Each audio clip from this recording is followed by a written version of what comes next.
One of the great things we have going at Brainstorm is that we bring together the biggest companies in technology with some of the smallest companies in technology.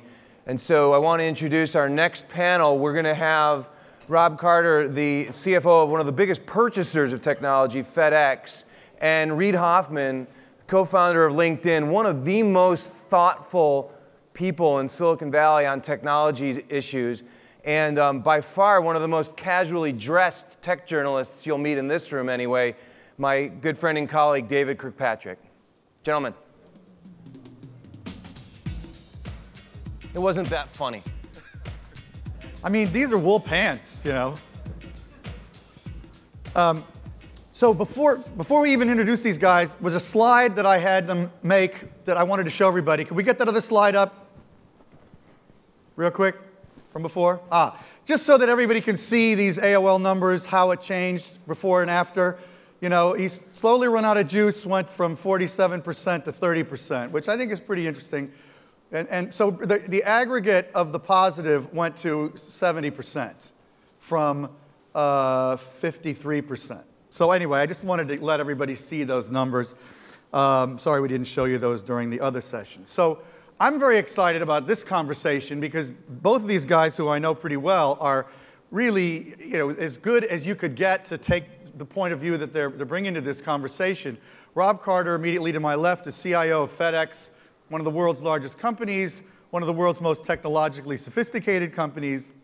And not only does he have this incredibly powerful job, he's had it for a really long time. How long have you been CIO? Almost 10 years now. Yeah, you don't see that very often. And not only has he been CIO for 10 years, but he's on the kind of small committee that really runs the whole company. At FedEx, they actually respect the CIO a lot. Probably because Rob occupies the job, but he's really in on the decision-making about everything. You know, whether they buy planes and whether they, you know, lay off 10,000 people or whatever. Reid Hoffman, he goes so far back in Web 2.0 that in '97 he started a company called SocialNet, which was a dating service, but was a genuine precursor to what's happening today. And in my book on Facebook, I'm going to have a whole chapter on history, and he's in there as one of the primary progenitors.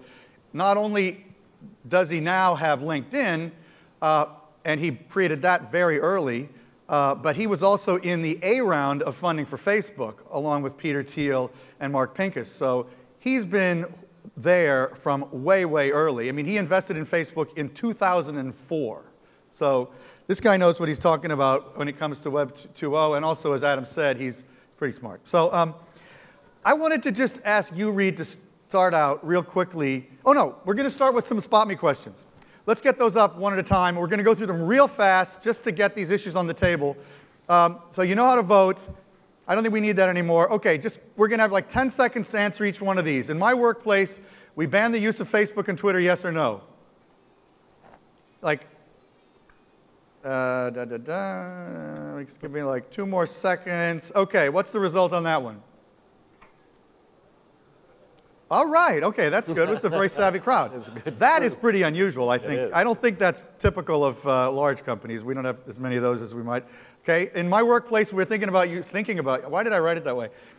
Thinking about using, maybe because not that many companies really use social media properly. I wrote this a few weeks ago. I might have slightly been different in my tone. Yes or no on that one? You got about another second or two. Are you using social media or thinking about it in your company? Wow, that's interesting. OK. 57%. I like the speed we're going through. In my workplace, we regularly use it to communicate internally. Yes or no?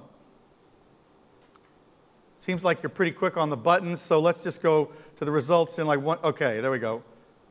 Wow. Not moving that, you know, you're thinking about it, OK, but you're not really doing it yet. The next one. Now, marketing, this is another huge role for social media, an intersection of Web 2.0 with business. In my workplace, we consider social media critical to our marketing. Yes or no? Yes or no? OK.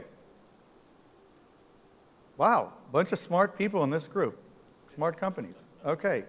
Those 28%, we'll see. If we had really a good system, we'd do that again at the end. In my workplace, we use LinkedIn to help hire new employees. Whether you know it or not, the number on that is probably close to 100%. But let's just see. because that you don't, yeah, okay, 60% say yes to that one. But any manager can do it without telling anybody else. That's one nice thing for Reid. And of course, that's a revenue source for LinkedIn there, since you actually pay money to get the access to the data. In my workplace, we never give any thought to social media. I have a feeling in this crowd the number is going to be fairly small on number 2, but let's just go to the videotape on that. Okay, so there are still a few who don't give it, whose companies don't give any thought to it, and I believe that's our last question. Is that correct? I don't have a Secret Service You're thing. correct. Thank you very much. Ooh, that was even cooler. VOG. All right. So now, Reid, just talk about what's the state of social media in business from your point of view as the guy who runs the most business-oriented social media company? I think that we are still in the very early stages for how people understand social media as it affects their own individual personal, professional life and career, how they solve tasks daily and weekly, and also how do you get personal business intelligence from the web in order to navigate. And then from the individual, that aggregates up to the large company. Because while companies are trying to do it and kind of measure what is current sentiment about the company or something like that currently, the question about how to actually navigate, innovate, and how to tackle problems is, I think, we're still at its infancy stage. But no, so you also have some interesting thoughts, which I'd love you to just drop in the hopper right now, about how people have to how people can, and should function differently now. Well, so there's already been some theorists talking about how every individual has a brand. That is now especially true. I mean, Google in part makes this true because everyone can be searched by name. And so the question that everyone now needs to ask themselves is, what's the brand of you, and how is that established? When other people are looking for you, what do they find about you, and what do you want them to find about you? And I think there's actually a whole arc to how every individual is now becoming essentially a small business of themselves. Brand is one thing that matters. Opportunity flow is one thing that matters. Question of competitive edge in terms of how do they operate as a professional is what matters. And how do you get the right information, and how do you know what the standard is in order to essentially compete as an individual professional? And what that means for corporations is that the whole question, one of the big topics over the last couple of years has been needing to innovate in order to stay competitive. Well, part of the question of innovation is actually factoring in good intelligence from a very wide variety of sources. Innovation generally fails when you say, well, we put these 10 research scientists in a room and tell them, talk to each other and create something interesting, and oh, look, we're going to be innovative. That works very, very rarely. Usually it succeeds by actually going out into the field, into the network, and getting back pieces of information and intelligence and integrating them into your actual business processes. That only works at Apple, what you said. Yes, there's like one case, right? And so they actually, even then, part of what they do is they say, oh, well, here's a really good guy outside, and bring him in and build this new product. They're also very data-driven, I'm sure. Yes. Extremely. And so those are the kinds of things that I think are possible, both for individuals and for companies. But I think the actual practice is at its infancy. Yeah. So we'll get to some more things about LinkedIn specifically too. But Rob, so how many employees does FedEx have? We have about 300,000 team members out there. Huge, huge workforce. That's big. So what's changing because of the way that the internet is empowering the individual, which in my view is sort of the summary description of what Web 2.0 is doing? Well, one of the things that, sometimes the corporate CIO is looked at as the obstacle to innovation. Here's the guy that sets the rules and says, thou shalt not. But the reality is a lot of these frameworks are ones that I'm delighted to be able to keep my hands off of. Mm-hmm. They get to function on their own to a large extent. Now we place a huge amount of emphasis on communications, both inside the company and outside the company, and we're organizing our communications team around these channels. I mean, we literally have a social media team that'll allow us to interact more effectively with customers as well as with each other inside the company. But a big part of my emphasis is about empowerment, and it says, look, I don't need to make this another fine program, inside of our company and label it and stick it out there, as a management tool. What I need to do is let these communities flourish on their own, which is how they thrive best anyways. Of course, you do ban Skype. You do take some top-down decisions that are, fairly draconian, right? That's just a bandwidth issue for the most part. And, and ban is kind of a harsh term, really. I mean, we do have to manage the bandwidth that we have inside the firewalls, but we ban very little with regard to how people use content and how they communicate with each other. And, LinkedIn is a great example of an environment that flourished on its own. It's, obviously has a wonderful business context, so why would we ban something like that? But, I have the customer service teams inside of FedEx as well as part of my team, and they use Twitter, to interact with the tweets out there with people that are having a FedEx experience that they may be able to help with. A lot of times you'll see tweets, that aren't that favorable. I'm waiting on the dang FedEx guy, and customer service has the ability to interact with that and say, well, is there something we can do to help you? What's your tracking number? Maybe we can be of assistance. And it works. It's a great context for them to, steer the notion that's being portrayed out there in a positive direction. Do you have any goals about how, what percentage of tweets do you react to, or how, do you really try to get a reaction to every negative tweet you see? I don't think you can, and I don't think you want to. I mean, some of them, I think it actually requires some degree of training on the part of the customer service teams to say, this one's kind of a, this particular flamer is something we should stay away from. Because we're us getting in the middle of that is likely to create more of a stir than it needs to. But there's so many good the one thing you can't do, I think, is just say, well, we don't want to do that and turn away from it, because it's going to happen. It's going to thrive and flourish in the wild, whether or not you set up corporate policy about whether you're going to be involved in blogs and wikis and tweets and all of those constructs out there of social media. So we've decided to say, hey, let's try and steer, the general tenor of these things in a positive direction, and we think we're having an impact there. Well, and some of what you just said regarding the customers is equally true about the employees. How does it change FedEx, if at all, or how does FedEx deal with the fact that your employees now have this unprecedented ability to communicate with each other, anonymously, by name, inside, outside, multi-directionally, so that, does it make managing harder?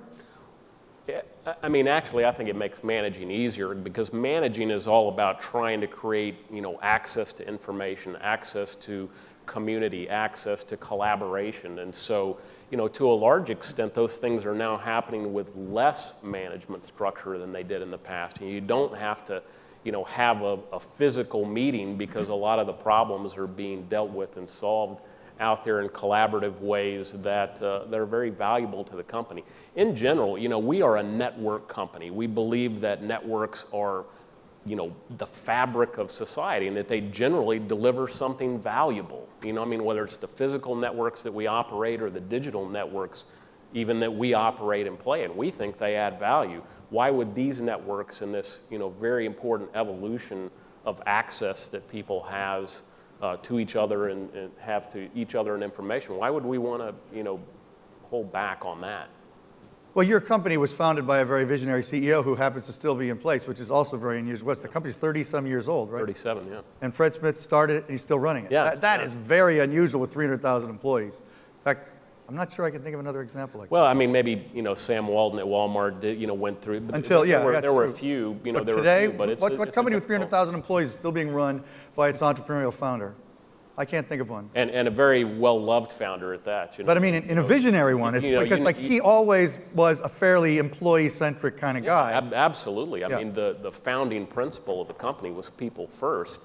And that notion has been put into play, I think, in these constructs as well. So that sets you up to be able to function in this environment better. Now, Reid, I wanted to ask you about LinkedIn specifically, because you've done well, you've been profitable for a long time, but conceptually, you've operated in a fairly narrow space by my analysis, which is employment, more or less.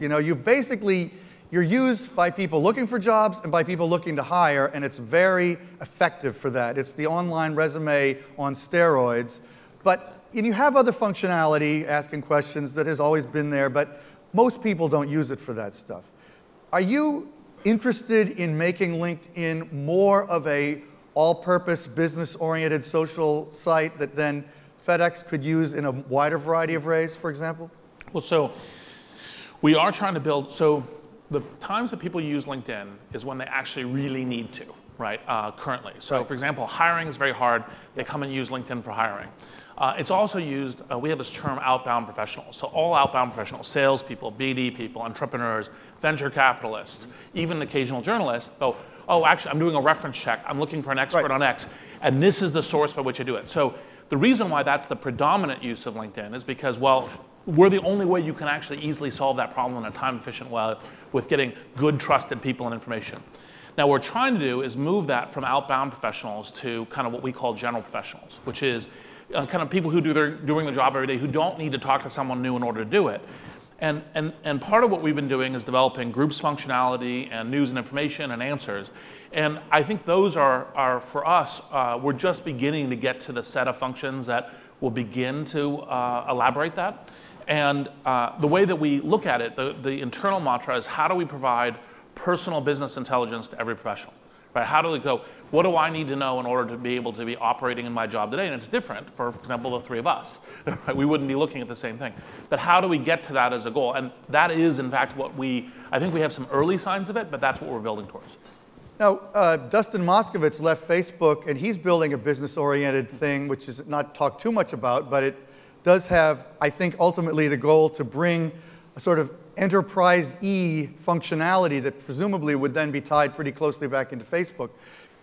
Is that, I mean, how far can you take what you're doing? I mean, would you, for example, since you are so deeply associated with Facebook as well, we had a session here yesterday with a small number of CIOs, and the issue was discussed, actually I think I brought it up, but anyway, about with the Facebook Stream API, it's increasingly possible to build your own app or for somebody to sell an app that allows you to take Facebook data out and put it right next to proprietary data inside the firewall and really have protected data that is using your Facebook Connect ID and your connections to the degree they exist inside the company, et cetera. Would you want to somehow play in that exact space now that Facebook's getting so huge? Well, so we don't want to be doing the photo sharing, which is about half of what you'd see in the news feed, or all of different, for example, social games and other kinds of things that are in that. And so those kinds of things juxtaposed with a private company data thing I don't think makes very much sense. We do want to say, here's a bunch of personal business intelligence that matters to what you're doing as a professional. And then would we provide functionality to companies to be able to align that with stuff that they're doing internally? The answer would be absolutely yes. Right? I mean, that would be the kind of thing that part of the reason why we stay very close to our knitting is so that companies can be confident that the thing that we're trying to do is actually increase informedness and productivity in order to make professionals successful, e.g. efficiency in time as opposed to spending time, where I do a lot of investments in a lot of these things, and actually it's a good thing to actually have something to spend some time on for entertainment. But that's not what LinkedIn does. Well, we use it constantly, though, business at the end of the day is about relationships. And, it facilitates relationships that, it doesn't just make them more productive, it makes things that weren't possible before, understanding the connections that exist out there inside, the relationships that are embodied in your company. I mean, our sales force links to me on a regular basis to say, I see that somebody in this company. We would love to get an introduction there. We would love to, we're trying to get some business farther down the road, and we think you may be of assistance. They wouldn't have known that without this kind of tool. Yeah, well, the interesting thing, LinkedIn's connections are visible to anyone. You can't necessarily do as much with them, but they're not private and completely sequestered, especially if you pay $200 a month or whatever you need to pay to get the full access. Well, actually, this is how bad rumors start. So, my connections are only visible to you because I turn that setting on. I can turn that setting off. Almost everybody has it turned on, don't they? Most people leave it turned on because it's visible to the people they're connected to. Right. Right. So, that's what I mean. Right. So, well, but it's not the default. Yes. Well, no. Well, it is the default. The default is when I connect to you, if I've registered, and the default is, well, most of the time when I'm connecting you, I'm trying to help you out. So my connections list is visible to it. I can turn it off, but it's only visible to you, the person I'm connected to. It's not visible, for example, to Rob because he and I are not connected. Yeah. So he can't come and see the people that I'm connected to. So we do protect the integrity of who you're connected to. Now, when I'm doing a search and I'm looking for other people, I may find, oh, David knows this person, and then I know that David knows this person. Now, generally speaking, the reason we connected is so we help each other. So the expectation is when I find out that you know somebody, it's like, oh, hey, David, could you introduce me to so-and-so? That could be really useful. But Rob, but there's another thing that's going on, and again, I'm Facebook obsessed, but a lot of people tell me about Facebook, that people who are in business, that the fact that they know that somebody just got back from a vacation in Trinidad can really improve their business relationship with them. And does that resonate at all? Do you think that people are getting to know each other better in business, relationships that used to be much more formal in business, and that for a company like FedEx? Or you're sort of sounding like your answer is no to this. Well, no, actually not. It's just one of those things that I don't think that we should manage inside the firewall in much of any fashion. No, I don't think you should manage There's this huge, thriving community of FedExers out there on Facebook that learn a lot more about each other and share pictures and share parts of their lives that I think make their business context more meaningful, more trusting, more, a lot of things. But I don't really need to. I mean, that's a great context to exist. And there was some notion saying, well, should we go explore what we can do with Facebook inside the firewall and build these communities inside? And I said no. Let's let it do what it does best. And I think it's doing a great job of that. It's a huge community out there, and it takes no resources on my part to to help facilitate those relationships. Okay, just to both of you, I'd like to ask one question, then we'll go to the audience. I get the impression, and sometimes I get pushback on this, but I'm still pretty sure it's right, that most companies are way, despite the results we got here, are way too unengaged with these changes and do not recognize the extent to which all of this individual empowerment is going to change their customer and employee relationships. Do you feel like there is still an epiphany that has yet to be reached by enterprise executives, both of you? Let's start with you, Reid. I would say definitely yes, partially because the question is, and I think Rob's at the cutting edge of actually understanding this stuff, which is by actually engaging the network of your whole company and everything from understanding what's going on in the market, ideation, innovation, et cetera, and the use of intelligence that's not just within the firewall but outside the firewall as a way of doing that is how you stay competitive as a modern business and as a modern professional. And I think most people are like, yeah, if I can ignore it for a few years, maybe it'll just go away. And the answer is not. It's ignoring a trend that has a competitive effect where if you use it effectively, you're competitively advantaged. And if you ignore it, you're competitively disadvantaged. Right, well said. Well, and the reality is that regardless of what your policies are as a company, they are less powerful than the market forces that are prevailing out there. So, you can sit back and decide, make, tough decisions around policy about how this should work or shouldn't work. But regardless of what you do there, the market forces that are working inside these structures are way more powerful than those decisions you make inside the business. And at the end of the day, we believe that the revolution that's taking place around us is a revolution of access. Access to information, access to goods and services, access to customers, and that's all about networks. Networks enable access. The difference between an unconnected world is, crops rotting in the field 100 kilometers from the starving village, or in a connected world, the ability to make those connections that, are the rising tide that lifts all boats. So, we fundamentally believe that network and access and connection is a good thing, and it's sort of what we've built our business around. Okay, Josh Quidner has a question, but rather than read it, I want you to ask it. Where's Josh? Could you just ask that question? Get the mic, hold on. Right behind you.